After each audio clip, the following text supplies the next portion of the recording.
Hi friends, today we will talk about how to fix or how to solve your Google Drive.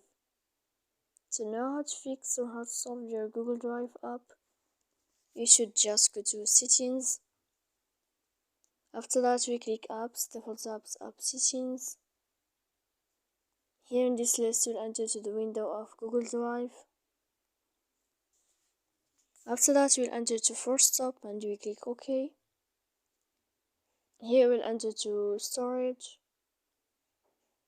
After that we click clear cache.